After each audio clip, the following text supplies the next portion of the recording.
உலக அரசியலை எந்த சக்தி தீர்மானிக்கிறதோ அந்த சக்தி பெரும் முதலாளிகளின் கைகளில் இருக்க வேண்டுமா, சாமானிய மனிதனின் கைகளில் இருக்க வேண்டுமா என்றால் சாமானிய மனிதனின் கையில் இருக்க வேண்டும் என்று இடைவிடாது முழங்குகிற குரல் தான் கம்யூனிஸ்டுகளின் குரல், சேக்குவாராவின் குரல், பிடல் காஸ்ட்ரோவின் குரல், நேதாஜியின் குரல், சங்கரையாவின் குரல், ராமமூர்த்தியின் குரல்.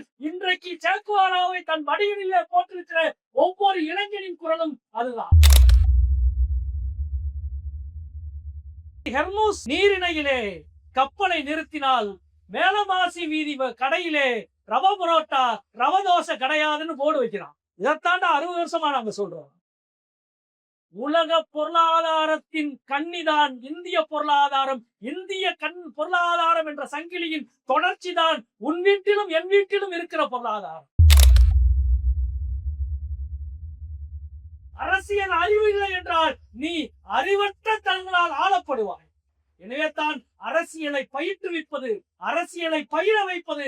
அரசியல் என்பது நம் வீட்டில், நம் ஊரில், நம் தெருவில், நம் நாட்டில், சர்வதேச அளவில் ஒட்டுமொத்த உலக மூலதனத்தினுடைய பெரும் பாய்ச்சலுக்குள் நிகழ்ந்து கொண்டிருக்கிற விஷயம். இதில் நீங்கள் எங்கே நிற்கிறீர்கள்? இந்தியா எங்கே நிற்கிறது? தமிழ்நாடு எங்கே நிற்கிறது? நாம் பேசுகிற அரசியல் எங்கே நிற்கிறது என்று கேள்வி கேட்கிறேன். ஒரு லுமும்பாவை, ஒரு அலைடாவை, ஒரு பண்டாரநாயக்காவை, ஒரு முஸ்பூர் ரஹ்மானை, ஒரு சேக்குவாராவை என்று தேர்ந்தெடுத்து வேட்டையாடிய காலங்கள் கடந்து குரிமைக்கு குரல் கொடுக்கிற ஒவ்வொருவனையும் வேட்டையாடி உழைப்பை சுரண்டி பிடுங்கி நசுக்கி நாடுகளினுடைய இறையாண்மையை சூறையாடுகிற ஒரு காலத்தில் வந்து நிற்கிறோம். என்னை நீ கொல்ல முடியும், ஆனால் எங்கள் லட்சியங்களை உன்னால் தோற்கடிக்க முடியாது. ஏனென்றால் எங்களது லட்சியம் தனி மனிதனுக்கானதல்ல, எங்களது லட்சியம் எங்கள் கட்சிக்கானதல்ல, எங்கள் லட்சியம் எங்கள் இயக்கத்திற்கானதல்ல. எங்கள் லட்சியம் மனித குலத்தின் சமத்துவம் என்ற சிந்தனைக்கானது. அந்த சிந்தனை இருக்கும் வரை லட்சியவாதிகள் உருவாகி கொண்டே இருப்பார். தோல்வி அடைவதல்ல முக்கியம், உன்னை எதிர்க்க ஆளில்லை என்று நினைக்கிற உன் அதிகாரத்தின் மீது காரி உமிழ்வதுதான் முக்கியம் என்பதுதான் ஒவ்வொரு வீரனுடைய லட்சியம். சேக்குவாரா பிறந்த நாள் கருத்தரங்கம். இந்த கருத்தரங்கத்தினுடைய நோக்கத்தை எனக்கு முன்னால் உரை நிகழ்த்திய அனைத்து தோழர்களும் மிகச் சிறப்பாக இங்கே குறித்திருக்கிறார்கள். கியூபா ஆதரவு, ஏகாதிபத்திய எதிர்ப்பு என்ற தலைப்பில் இந்த கருத்தரங்கத்தை நடத்துவது என்று மார்க்சிஸ்ட் கட்சி முடிவு செய்து இன்றைய தினம் இந்த கருத்தரங்கத்தை நடத்தி கொண்டிருக்கின்றோம். சேக்குவாராவினுடைய பிறந்த நாள் உலகமெங்கும் கொண்டாடப்பட்டு கொண்டே இருக்கிறது. இன்னும் சரியாக சொல்ல போனால் இந்த மேடையினுடைய வலது புறத்திலே பொறிக்கப்பட்டிருக்கிற இந்த படம் புரட்சி முடிந்து புரட்சியாளர்களின் கைகளில் கியூபா அதிகாரம் கைவசப்பட்டு முடிந்த அந்த முதல் நிகழ்வில் பிடல் காஸ்ட்ரோ உள்ளிட்ட எல்லோரும் மேடைக்கு போகிற பொழுது நடுவிலே நடந்து வந்த சேக்குவாராவை ஒரு புகைப்பட கலைஞன் படம் எடுத்திருக்கிறார். அதற்கு பிறகு 1960களில் நிகழ்ந்தது.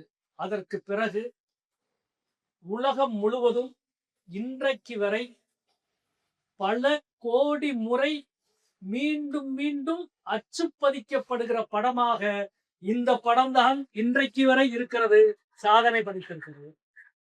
உலகத்தின் எந்த தலைவனின் படமும் இத்தனை கோடி முறை இந்த 70 ஆண்டுகளில் அச்சுப்பதிக்கப்படவில்லை.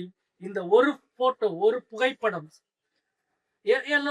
எல்லோர் கைகளிலும், நெஞ்சங்களிலும், புத்தகங்களிலும், பரிசுகளிலும் அனைத்திலும் நீக்கமறை நிறைந்திருக்கிற சேக்குவாரா. நண்பர்களே, சேக்குவாராவை நினைவுபடுத்துவது என்பது நம்மையே நாம் நினைவுபடுத்திக் கொள்வதற்கு சமம். நமக்குள் இருக்கிற நீதியின் குரலை, நமக்குள் இருக்கிற அன்புமயமான மனிதனின் பக்கத்தை அதிகாரத்துக்கு எதிரான சமரசமில்லாத ஆவேசத்தை, இவைகளெல்லாம் நமக்குள் இருக்கும். நமக்குள் இருக்கிற இந்த உணர்வுகளை, சிந்தனைகளை மீண்டும் மேலே கொண்டு வந்து நம்மை நாமே பார்த்து கொள்ளுகிற ஒரு நாள்தான் சேக்குவாராவினுடைய இந்த பிறந்த நாள் என்றுதான் உலகம் முழுவதும் கொண்டாடி கொண்டிருக்கிறார்கள். எல்லா மதங்களுக்கும் திருவிழாக்கள் உண்டு. திருவிழா கொண்டாடாத மதமே கிடையாது. சரியான வார்த்தையில் சொன்னால், திருவிழா இல்லை என்றால் மதங்களே இல்லை. ஒவ்வொரு வருடமும் ஒரு திருவிழா கொண்டாடப்படுவதன் மூலம்தான் அந்த கடவுளும் அந்த மதமும் அந்த சடங்கும் நினைவுபடுத்தப்பட்டு கொண்டே இருக்கிறது.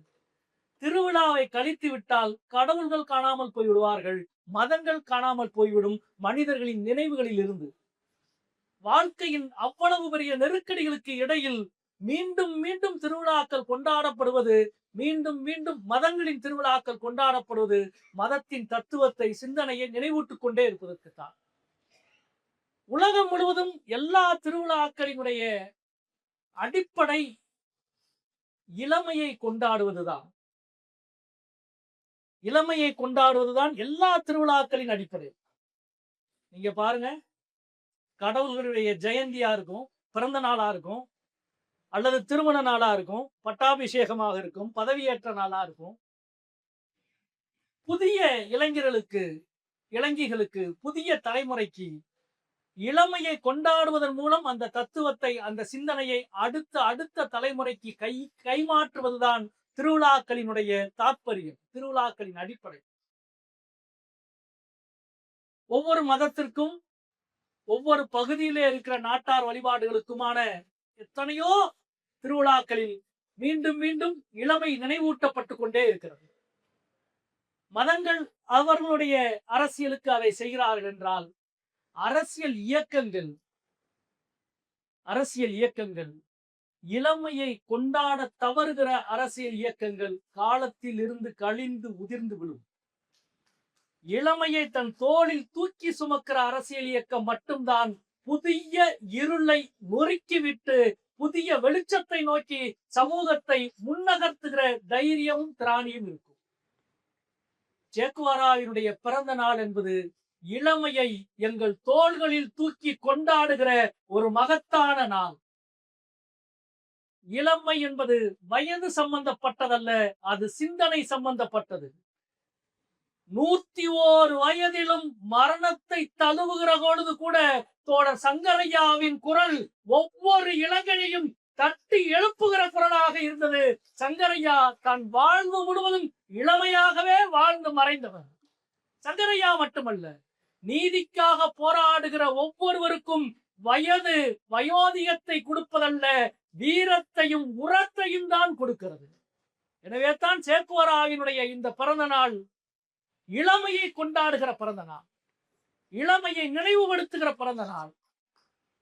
உலகம் முழுக்க இந்த இவ்வளவு பெரிய வரலாற்றினுடைய தடயங்களில்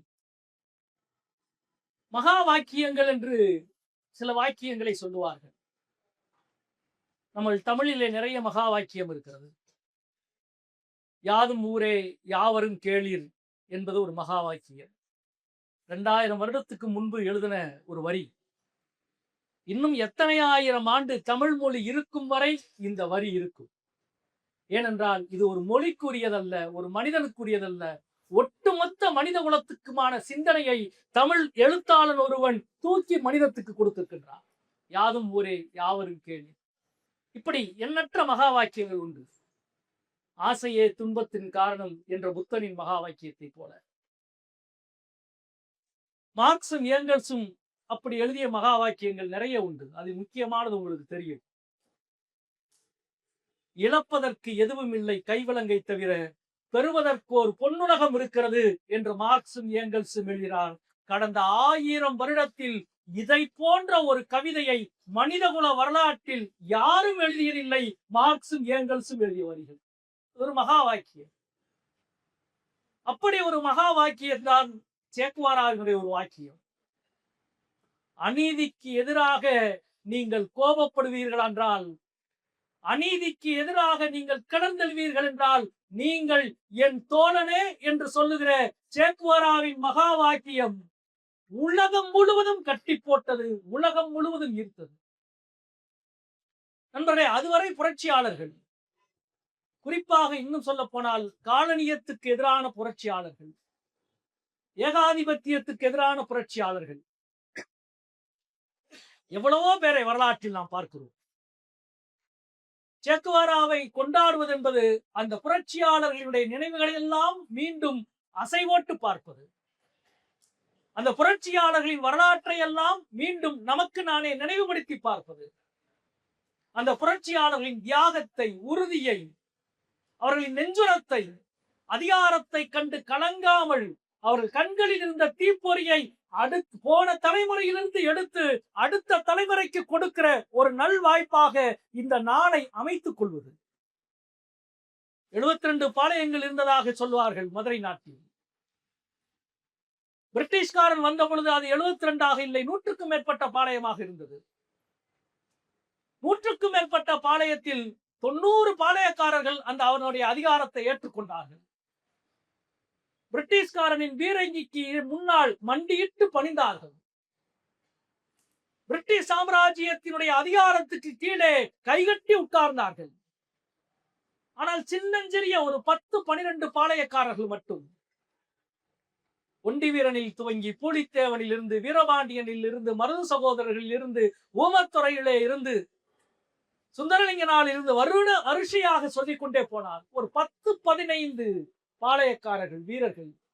நீ எவ்வளவு பெரிய ஆளாக இருந்தால் என்ன, உன்னிடம் இருக்கிற பீரங்கி, உன்னிடம் இருக்கிற துப்பாக்கி, உன்னிடம் இருக்கிற தோட்டா, உன்னிடம் இருக்கிற வெடிமருந்து, இவை எதுவும் எங்கள் நெஞ்சுறுதியை ஒருபோதும் வீழ்த்தி விடாது என்று முழங்கிக் கொண்டு நின்றார்கள்.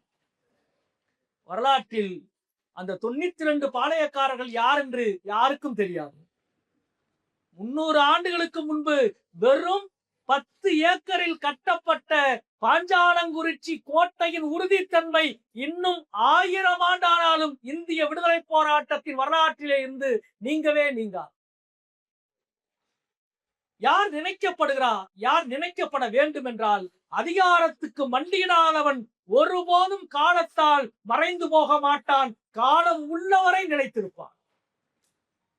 ஏனென்றால் அதிகாரம் மீண்டும் மீண்டும் என்ன சொல்லும் என்றால் எங்களுக்கு முன்னால் நீ மண்டியிடு என்று சொல்லும். அதற்கு எதிராக இவ்வளவு பெரிய தியாகத்தை, நெஞ்சுரத்தை காட்டிய வீரர்கள், அது பாளையக்காரர்களானாலும் சரி, பிரிட்டிஷாரின் இந்த சாம்ராஜ்யத்துக்கு எதிராக மிகப்பெரிய போராட்டத்தை முன்வைத்த முதல் இந்திய சுதந்திர போராட்டத்தில் பகதூர் ஷாவில் துவங்கி நானா சாஹிப்பில் இருந்து, ஜான்சி ராணியிலே இருந்து வரிசையாக சொல்லிக் கொண்டே வரலாம். இவர்களெல்லாம் ஒட்டுமொத்த இந்திய வரைபடத்தில் 1% பேர் தான். ஆனால் இந்த 1% பேர் தான் வரலாற்றில் அடிமைகளுக்கு, அடிமைத்தனத்துக்கு விலை போகாமல் அடிமைத்தனத்துக்கு எதிராக குரல் கொடுத்தார்கள். இவர்கள் எல்லோரும் நினைத்து பார்க்கப்பட வேண்டிய ஒரு நாள் இன்று. ஏன் எவ்வளவோ பேர் இருந்தாலும் ஒரு பகத்சிங்கும் ஒரு நேதாஜியும் இணையற்ற வீரர்களாக இருக்கிறார்கள். தன் சமகாலத்தில் அவ்வளவு பெரிய பிரிட்டிஷ் ராணுவத்துக்கு எதிராக கைது செய்யப்பட்ட வீரர்களை எல்லாம் திரட்டி இந்தியாவின் கிழக்கு முனையில் Malaysia, Singapore, Indonesia, Iqbal, Burma காடுகளை கிழித்து ஏறக்குறைய பிரிட்டிஷ் ராணுவத்துக்கு எதிராக ஒரு போர் பிரகடனத்தை செய்துவிட்டு உள்ளே வந்தார் நேதாஜி. தொடர் மதுக்கு ராமலிங்கம் குறிப்பிட்டதை போல கண்ணுக்கு முன்னால் தெரியும் பிரிட்டிஷ் ராணுவத்தினுடைய வலிமை. தோல்வி அடைவதல்ல முக்கியம், உன்னை எதிர்க்க ஆளில்லை என்று நினைக்கிற உன் அதிகாரத்தின் மீது காரி உமிழ்வதுதான் முக்கியம் என்பதுதான் ஒவ்வொரு வீரனுடைய லட்சியம். அதை தெரிந்துதான் இவர்கள் அனைவரும் வந்தார். ஆனால் உலகம் முழுக்க அடிமைத்தனத்துக்கு எதிரான எல்லா போராட்டமும் இப்படி நடந்தது. இந்த எல்லா போராட்ட நாயகர்களை, போராட்ட வீரர்களை, தளபதிகளை நினைவுபடுத்துகிற அதே நேரத்தில் இந்த நினைவுகளின் மீதும், இந்த நினைவுகளின் அப்பாலும் ஒரு விஷயம் இருக்கிறது. இவர்கள் எல்லோரும் அவரவர்கள் தாய் நாட்டோடு இணைக்கப்பட்டவர்கள். பாளையக்காரர்கள் துவங்கி பாதுஷா வரை அவரவர்களின் நாட்டு விடுதலையோடு இணைக்கப்பட்டவர்கள், ஏகாதிபத்தியத்துக்கு எதிராக போரிட்டவர்கள், அவரவர்கள் நாட்டு விடுதலையோடு இணைக்கப்பட்டவர்கள். ஆனால் நாடு என்ற எல்லையில் மட்டும் சுருங்காமல் அதை கடந்தும் ஒரு புரட்சியாளன் உலகத்தின் பூமி பந்தின் மீது வாழ்க்கை முழுவதும் பயணப்பட்டான் என்றால் அவன் சே குவேரா என்ற மகத்தான புரட்சியாளன். வேற எந்த புரட்சியாளனுக்கும் அப்படி ஒரு வரலாறு இருக்கிறதா என்று எனக்கு தெரியவில்லை.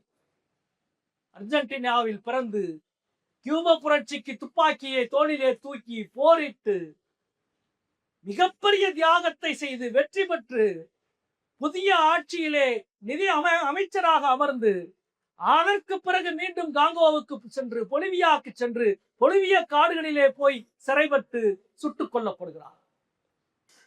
உலகம் முழுவதும் நான் முதலிலே குறிப்பிட்டதை போல அநீதிக்கு எதிராக கோபம் கொள்வீர்களே ஆனால் நீ என் தோழன் என்று சே குவேரா சொன்ன வார்த்தை வரலாற்றின் வார்த்தை. குவேரா என்பது அவன் பிறந்த குலத்தினுடைய பெயர். கியூப புரட்சி முடிந்து அமைச்சரவை அமைந்த பொழுது அவருக்கு எழுதப்பட்ட ஒரு கடிதத்தில் குவேரா என்ற என்னுடைய குலத்திலே பிறந்த நீ என் குலத்தின் பெருமை என்று ஒரு கடிதம் எழுதப்பட்டது அவருடைய உறவினர்களால். அப்பொழுது அதற்கு சொன்ன பதில்தான் இந்த வாக்கியம். ஒரு குலத்திற்கு சொந்தமானவன் அல்ல, அல்லது ஒரு நாட்டுக்கு சொந்தமானவன் அல்ல, உலகம் முழுவதும் அநீதிக்கு எதிரான நீதியின் குரல். சே குவேரா மிக முக்கியமான ஒரு பங்களிப்பாக வரலாற்று ஆசிரியர்கள் சொல்லுவார்கள்.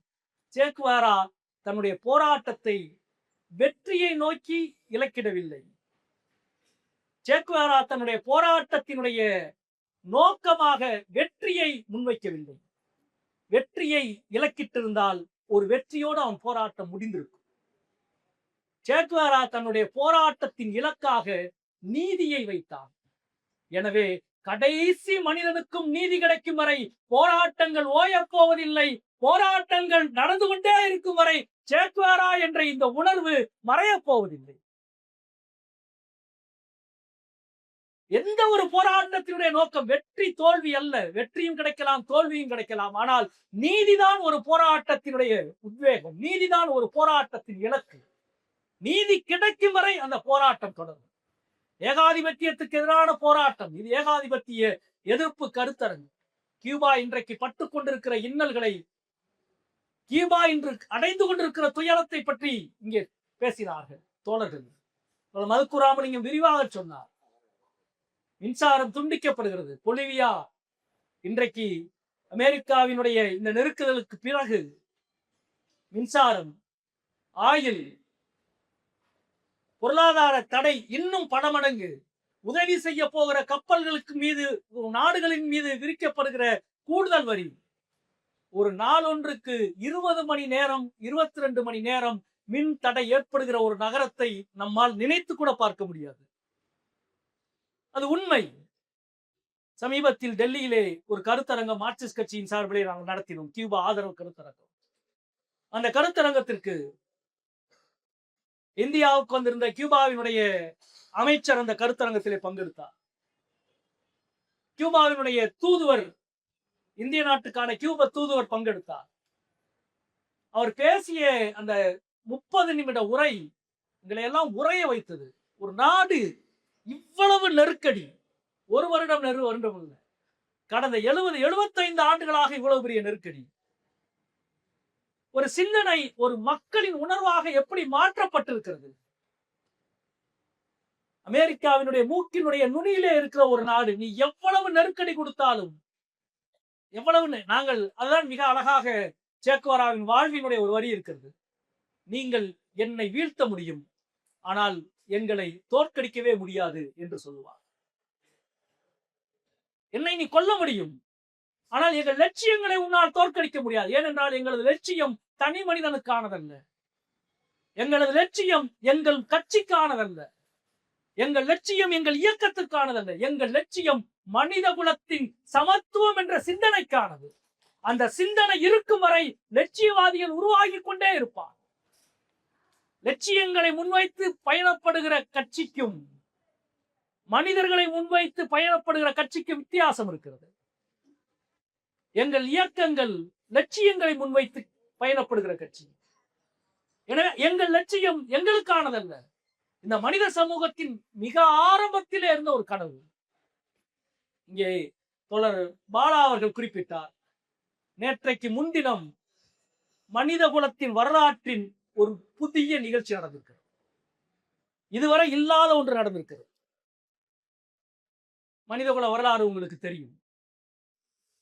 இந்த நவீன மனிதன் உருவாகி 2200 வரலாற்று காலம் துவங்கி 2200 ஆண்டு ஆகிறது. நவீன மனிதன் உருவாகி 40,000 4 லட்சம் வருடங்கள். இந்த பயணத்தில் நேற்றைக்கு முன்தினம் ஒரு முக்கியமான நிகழ்வு. முதல் ட்ரில்லியன் மனிதன் உருவாகி இருக்கிறான். மனித குலத்தில் முதல் ட்ரில்லியன் மனிதன் நீங்கள் பார்த்திருப்பீர்கள். முதல் ட்ரில்லியன் மனிதன் அமெரிக்காவில் எலன் மாஸ்க். அவனுடைய சொத்து 1.1 ட்ரில்லியன் டாலர். இந்திய மதிப்பில் சொல்வதென்றால் 95,11,500 கோடி. 1.1 ட்ரில்லியன் டாலர் நேற்றைக்கு முன்தினம் இரவு அதிகாரப்பூர்வமாக அறிவிக்கப்பட்டிருக்கு. இதுவரை உலகத்தில் ட்ரில்லியன் டாலர் சொத்துடைய மனிதன் இதுவரை இல்லை. முதல் முறையாக மனிதகுல வரலாற்றில் 1.1 ட்ரில்லியன் டாலர் சொத்து இருக்கிற மனிதனாக ஒருவன் மாறி இருக்கிறான். ஆனால் உலகத்தின் அதிசயம் என்ன தெரியுமா? அவருடைய பண மதிப்பு 1.1 ட்ரில்லியன் டாலர். ஆனால் பணத்தால் வாங்க முடியாத 1000 ட்ரில்லியன் டாலர் விஷயங்கள் மனிதகுலம் அனைவருக்கும் சொந்தமாக இருப்பதுதான் இந்த பூமி பந்தின் அழகு, இந்த பூமி பந்தினுடைய அருமை. 1.1 ட்ரில்லியன் டாலர் என்றால் 21 நாடுகளின் பொருள் உற்பத்திக்கு சமம். இது மிக மிக பயங்கரமான மனித குலத்தின் ஒரு காலகட்டம். ஏகாதிபத்தியத்தை ஏகாதிபத்திய எதிர்ப்பு அரசியலை மீண்டும் மீண்டும் கூர்தீட்டி பேச வேண்டிய காலத்தின் மிக மிக உச்சமான ஒரு காலகட்டம். ஃபோர்ப்ஸ் பத்திரிகை கடந்த மாதம் உலகின் பணக்காரர்களின் பட்டியலை வெளியிட்டிருக்கிறது. அது பில்லியனர்களின் பட்டியலில் வெளியிட்டிருக்கிறது. அந்த பில்லியனர்களின் பட்டியலில் இந்தியாவில் 229 பில்லியனர்கள் பெயர் இடம்பெற்றிருக்கிறது. 2000வது ஆண்டில் இந்தியாவில் எத்தனை பில்லியனர்கள் இருந்தார்கள் தெரியுமா? 2000வது ஆண்டில் 9 பில்லியனர்கள் இருந்தார்கள் இந்தியாவில். இன்னைக்கு 229 பில்லியனர்கள் இருக்கிறார். அதாவது சுதந்திரம் கிடைத்து 55 ஆண்டுல 9 பேர் தான் பில்லியனரா இருந்தார். ஆனால் கடந்த 25 ஆண்டுகளில் 220 பில்லியனர்கள் அதிகமாகி 229 பில்லியனர்கள் உருவாகி இருக்கிறார். நண்பர்களே, தனி சொத்து என்பது மனிதகுல வரலாற்றில் தனி சொத்து உதயமாவதே சமத்துவத்தை குலைக்கவும் உரிமையை பறிக்கவும் தான். ஒரு சமூகத்தில் எவ்வளவு சமத்துவம் குலைகிறதோ, எவ்வளவு உரிமை பறிக்கப்படுகிறதோ, அது செல்வத்தை கொண்டு போய் ஒரு இடத்திலே சேர்க்கும். மார்க்சுடைய வார்த்தையில் சொல்வதாக இருந்தால், முதலாளித்துவம் முதிர முதிர செல்வ குவியல் பல மடங்கு அதிகரித்துக் கொண்டே இருக்கும். 1 ட்ரில்லியன் இந்தியாவில் 229 பில்லியனர்கள். உலகத்தில் பில்லியனர்கள் அதிகமாக வசிக்கிற 3வது நகரமாக மும்பை மாறியிருக்கிறது. லண்டன், நியூயார்க், அதற்கு அடுத்து மன்னிக்கணும், ஆசியாவின் பெய்ஜிங் கூட ஆகல. பில்லியனர்கள் அதிகமாக வசிக்கிற நகரமாக மும்பை மாறி இருக்கிறது. கடந்த 25 ஆண்டு கால இந்திய பொருளாதாரத்தின் சூறையாடலின் உச்சம் அது. சூறையாடலின் உச்சம்.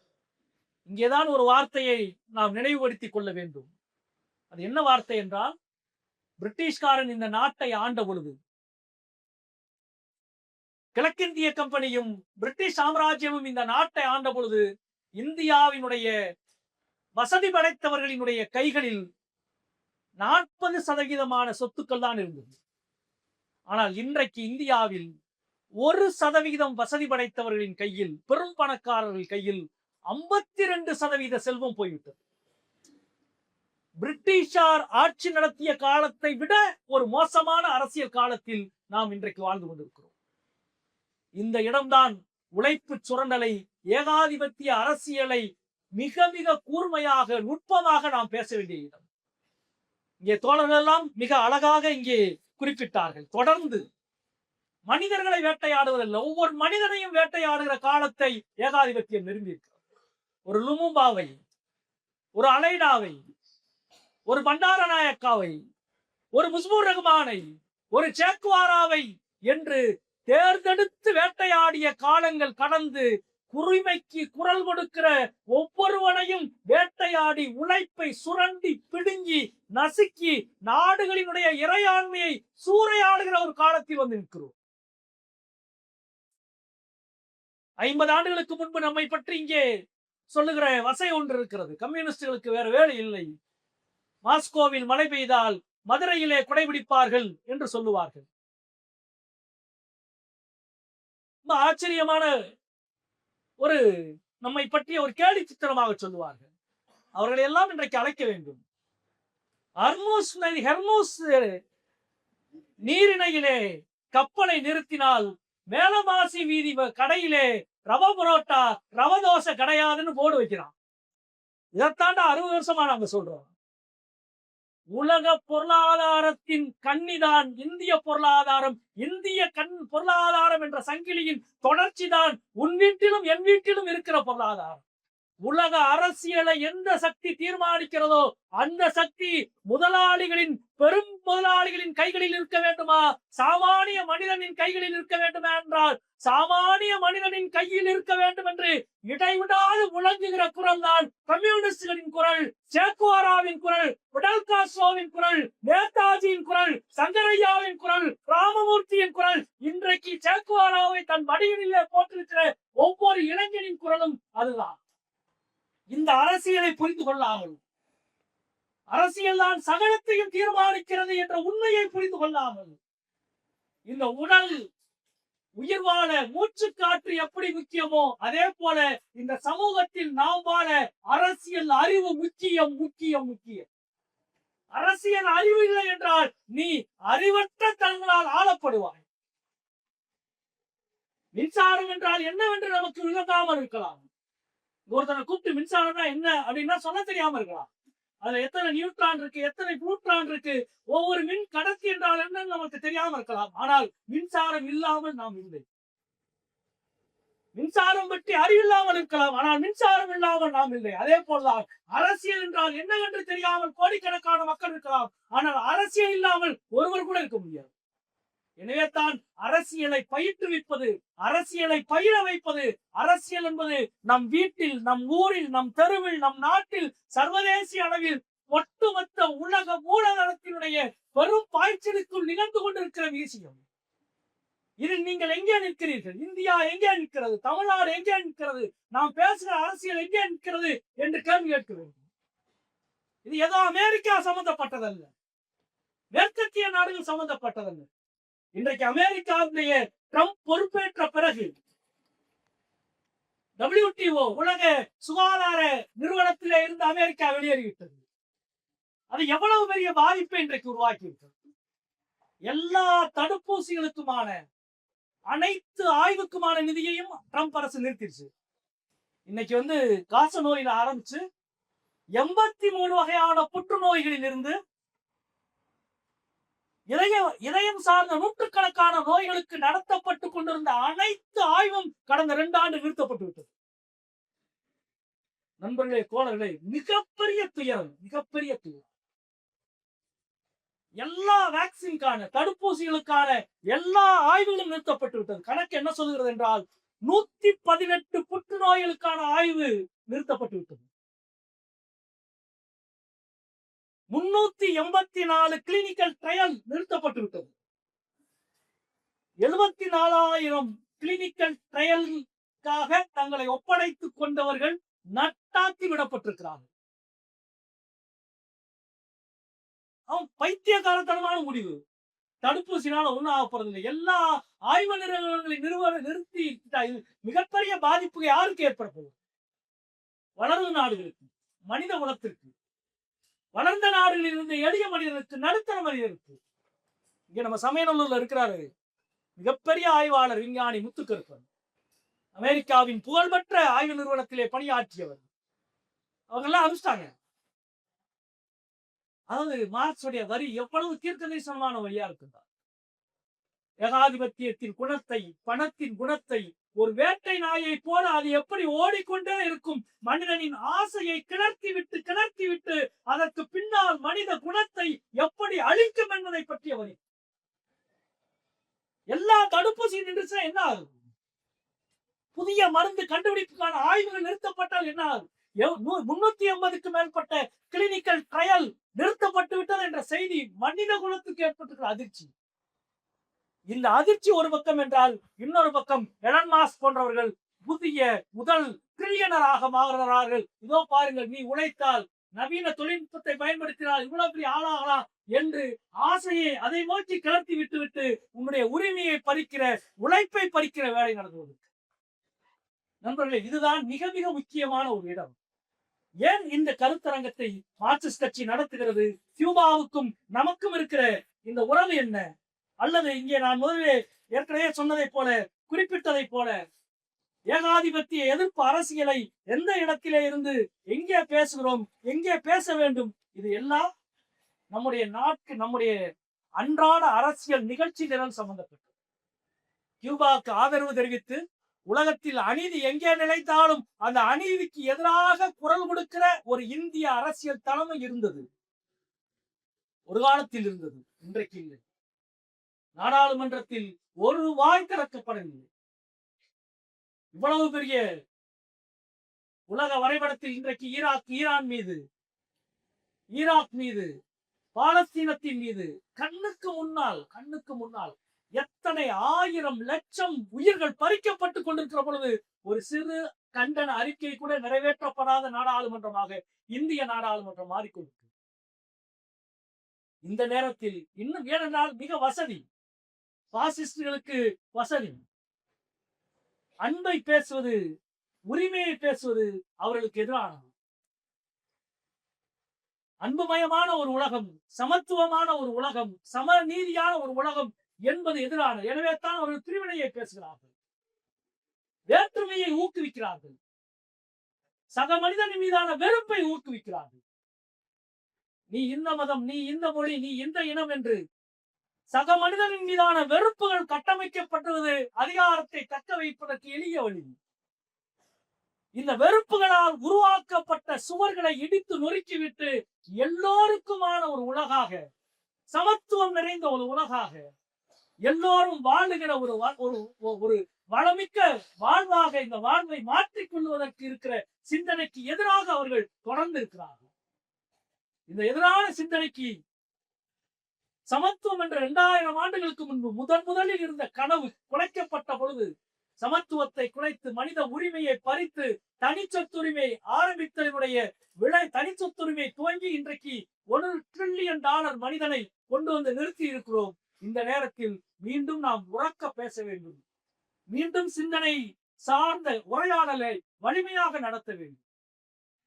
உரையாடல்கள் இல்லாமல் அரசியல் வெளியீடு வெறும் ரீல்ஸோ, வெறும் சோசியல் மீடியாவோ அல்ல. சிந்தனையின் தெரிப்புகள் மூலமாக நம் தலைவர்களினுடைய தியாக வரலாற்றிலே இருந்து, அவர்கள் சிந்தனைகளிலே இருந்து தொடர்ந்து இடைவிடாமல் பேசிக்கொண்டே இருக்கிற, உரையாடி கொண்டே இருக்கிற, புதிய புதிய உத்திகளில் பேசிக்கொண்டே இருக்கிற பணியை காலம் நமக்கு வழங்கியிருக்கிறது. கியூபா சின்னஞ்சிறிய நாடுதான். ஆனால் அந்த நாட்டிலே இருந்து பார்த்தால் அவ்வளவு பெரிய நாடாக தலைக்கு மேல் அமெரிக்கா இருக்கிறது. ஒரு சிறியவர்களா பெரியவர்களா என்பதல்ல, எல்லா காலத்திலும் அதிகாரத்துக்கு எதிர்த்து குரல் கொடுத்தவர்கள் மிக சிறுபான்மையாகத்தான் இருந்திருக்கிறார்கள். ஆனால் அவர்கள்தான் உலகத்தை, நீதியை ஆள்பவர்களின் கைகளில் ஒப்படைக்காமல் தடுத்து நிறுத்துகிற ஆற்றலோடு வரலாறு முழுவதும் இருந்திருக்கிறார்கள். அந்த வரலாற்றின் தொடர்ச்சியை ஒளிமங்காமல் புதிய தலைமுறைக்கு எடுத்து செல்லுவோம். ஏகாதிபத்திய அரசியலை மக்கள் மத்தியிலே தொடர்ந்து அம்பலப்படுத்துவோம். கியூபாவுக்கு ஆதரவு குரல் என்பது ஒரு அரசியல் நிலைப்பாடு. அதை பன்மைப்படுத்துவோம். சேக்வாரா போன்ற மகத்தான வீரர்களின் வரலாற்றை, பிடல் காஸ்ட்ரோ போன்ற மகத்தான வீரர்களின் வரலாற்றை நினைவு கூறுவோம். வரலாற்றில் என்றைக்கும் நாம் யாருக்கும் அடிமைப்பட்டவர்கள் கிடையாது. அடிமை விலங்குகளை தகர்த்து எரிய வந்தவர்கள் நாம் என்பதை உறக்க சொல்லுவோம் என்று சொல்லி எனது நல்வாய்ப்புக்கு நன்றி கூறி முடிக்கின்றேன். நன்றி, வணக்கம் தோழர்கள்.